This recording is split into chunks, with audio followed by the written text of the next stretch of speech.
Semangat pagi, semangat untuk belajar kimia. Kali ini saya akan membawakan materi koloid, merupakan materi terakhir di kelas 11 IPA. Nanti kita akan dikenalkan dengan gambar-gambar berikut yang berhubungan dengan koloid. Jadi koloid ini saya bawakan dalam dua bagian, di mana bagian pertama ini meliputi pengertian dan klasifikasi koloid, lalu yang kedua ada sifat-sifat koloid. Sebagai pengantar, coba perhatikan gambar berikut. Ini tentunya sudah tidak asing ya. Nah, kita fokus ke odolnya ya, sikat gigi beserta odolnya. Nah, pasta gigi atau sering disebut odol merupakan tersusun atas bahan-bahan yang berperan sebagai agen abrasif, deterjen, pemutih, perasa, dan humektan atau pelembab yang tercampur merata. Pasta gigi termasuk campuran heterogen jenis koloid. Bahan-bahan dalam pasta gigi digolongkan sebagai bahan padat yang terdispersi dalam cairan. Secara keseluruhan, bab koloid itu yang akan kita pelajari nantinya yang pertama, pengertian dan klasifikasi koloid, lalu sifat-sifat koloid, ada kestabilan koloid, koloid liofil dan koloid liofob, lalu yang terakhir nanti pembuatan koloid. Jadi tadi sebagaimana yang sudah saya sampaikan di awal tadi, bahwa bagian pertama ini kita hanya fokus di sini ya, pengertian dan klasifikasi koloid, serta sifat-sifat koloid. Jadi yang tiga ini nantinya kita akan pelajari di part 2. Yang pertama, pengertian dan klasifikasi koloid. Sistem campuran kimia yang terdiri dari zat pendispersi atau medium dan partikel-partikel yang terdispersi di dalamnya disebut sistem dispersi. Sistem dispersi dibagi menjadi 3 bagian. Yang pertama adalah sistem dispersi larutan, lalu ada dispersi koloid, lalu yang terakhir ada dispersi suspensi. Dimana kalau larutan ini dibuat gambaran umumnya.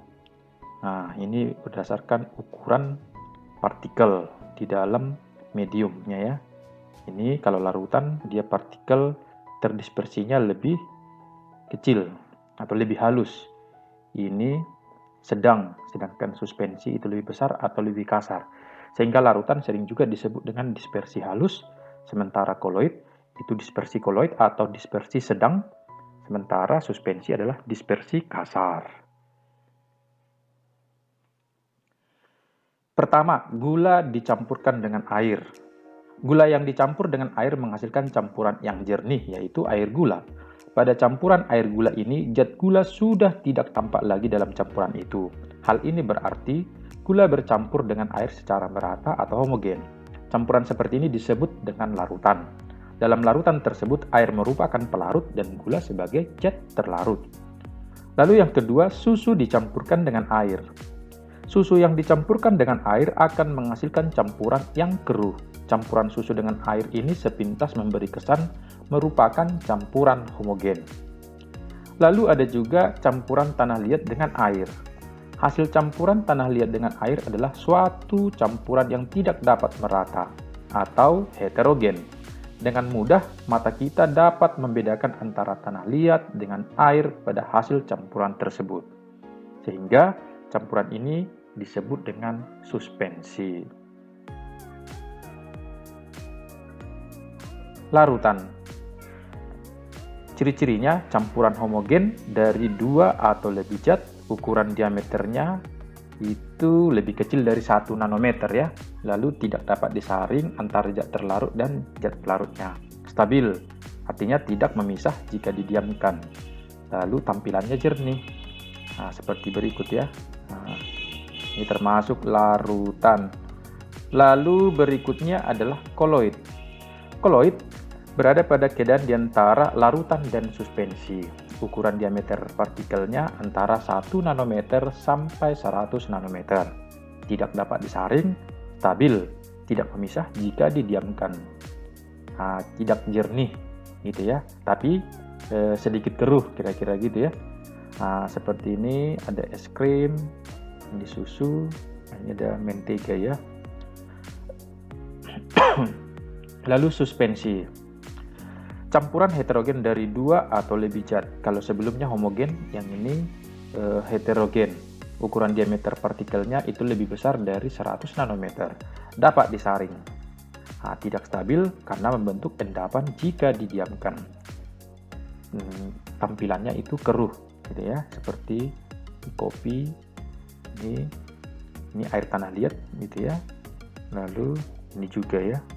Entah apa lah ini, tapi yang jelas ini membentuk 2 lapisan ya. Ini ada lapisan yang berbeda, makanya disebut dengan heterogen, lebih dari 1 lapisan.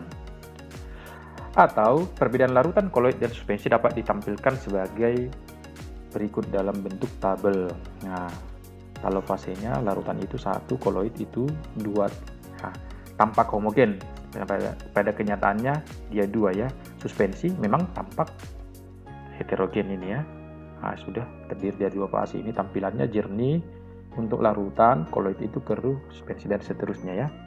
Ini dia untuk perbedaan larutan koloid dan suspensi secara ringkas dalam tabel.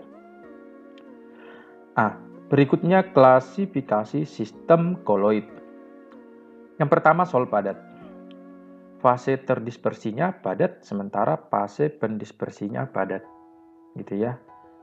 Kalau fase terdispersi dan fase pendispersi ini ibarat seperti larutan tadi.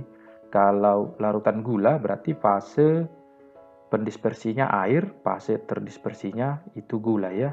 Berarti kalau untuk larutan gula seolah-olah fase pendispersinya adalah cair, sementara fase terdispersinya adalah padat.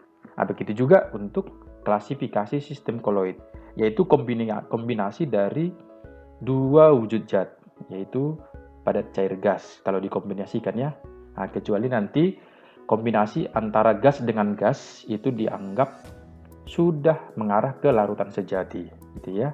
Jadi nanti kalau dikombinasikan dari 3 wujud zat padat cair gas, berarti padat cair 1 padat gas, ya gitu nanti ya. Nanti diperoleh ada 8. Yang ke-9-nya adalah gas dengan gas, itu digolongkan ke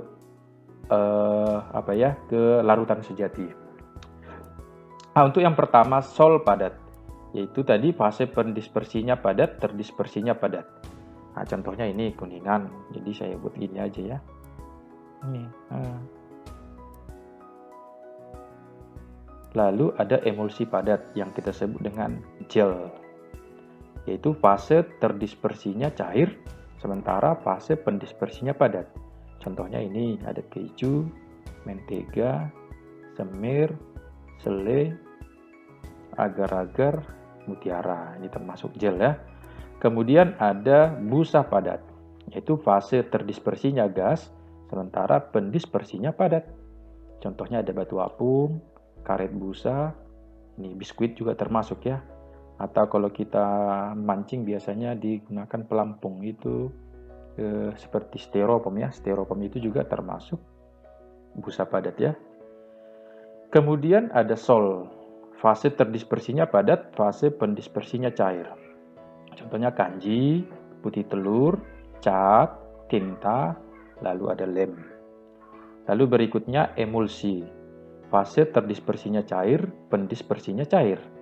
Itu seperti mayonaise, santan, susu, minyak ikan, dan yang terakhir ada saus. Klasifikasi koloid yang berikutnya adalah busa, yaitu fase terdispersinya gas, pendispersinya cair. Seperti krim kocok, ini busa sabun ya, buihnya itu ya, buih dari busa sabun itu. Lalu ada aerosol padat, fase terdispersinya padat, pendispersinya gas, yaitu meliputi asap, debu, itu ya, termasuk aerosol padat. Lalu ada aerosol cair, fase terdispersinya cair, pendispersinya gas, seperti awan, kabut, lalu spray, gitu ya. Untuk jenis-jenis koloid dalam bentuk tabel boleh saya tampilkan berikut ya. Ini nama koloidnya tadi. Jadi ada 8. Jadi di antara yang 8 ini merupakan kombinasi padat dengan cair dengan gas ya. Ada 2 zat padat dengan padat, padat dengan cair, padat dengan gas. Yang tidak ada gas dengan gas. Itu tadi karena kalau kombinasi gas dengan gas itu digolongkan ke golongan larutan sejati ya.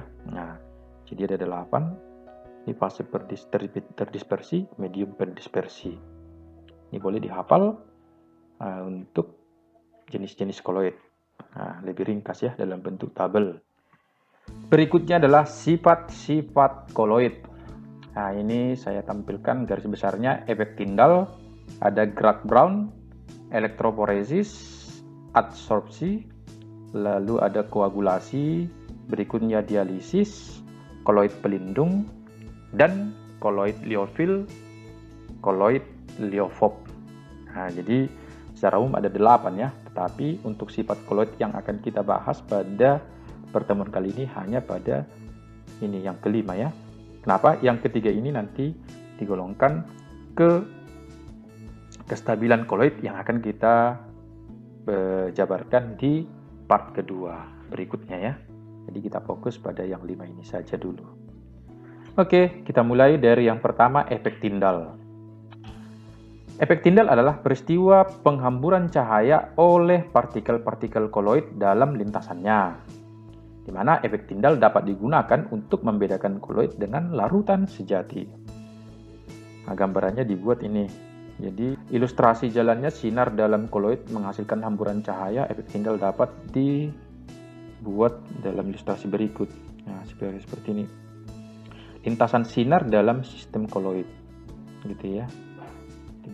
Jadi seperti membentuk garis zigzag ini ya. Dan ini juga merupakan nantinya sifat koloid yang kedua.